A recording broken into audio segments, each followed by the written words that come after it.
ये सारा ration free of cost आप भी ले सकते हैं। जी हाँ, शहर कराची वालों के लिए खुशखबरी रिलीफ पैकेज दिया जा रहा है, जो कि राशन आपको फ्री ऑफ कॉस्ट दिया जा रहा है। क्या क्या दिया जा रहा है, किस तरह दिया जा रहा है, सबसे पहले मैं आपको राशन बताता हूँ। ये देखिए भाई, 3 लीटर ऑयल की बोतल दी जा रही है, इसके साथ साथ आपको ये रूह अफ़ज़ा की बोतल दी जा रही है। इसके अलावा 2 पैकेट आपको जेली के दिए जा रहे हैं। इसके अलावा 2 पैकेट आपको चीनी के दिए जा रहे हैं। इसके अलावा आपको बेसन दिया जा रहा है। इसके अलावा चाय की पत्ती दी जा रही है।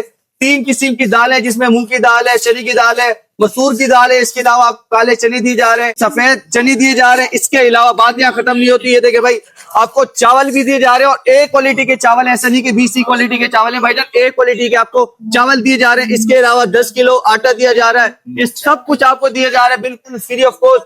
पीछे देखे लाखों खानदान यहाँ पे मौजूद हैं, जो कि इससे मुस्तफीद हो रहे हैं। सैलानी की जानिब से बेहतरीन सा इकदाम है। हर साल की तरह इस साल भी ये इकदाम किया गया है। फ्री ऑफ कॉस्ट राशन दिया जा रहा है, जिसका कार्ड बना हुआ है। अब सवाल आएगा कि भाई जिनके कार्ड नहीं बने हुए वो क्या करें, तो भाईजान उन्होंने जाना है चार मीनार भादराबाद पे अपना कार्ड बनवाना है। ये सब चीजें उनको बिल्कुल फ्री ऑफ कॉस्ट दी जाएंगी। इसके अलावा आसान रोजगार भी दिया जा रहा है, जिसमें बाइक भी दी जा रही है, रिक्शे भी दिए जा रहे हैं, लैपटॉप भी दी जा रहे हैं, बहुत सी चीजें दी जा रही हैं। आपने हेड ऑफिस जाना है, फॉर्म लेना है, फॉर्म सबमिट करवाना है, और ये सारी चीजें से मुस्तफीद होना है।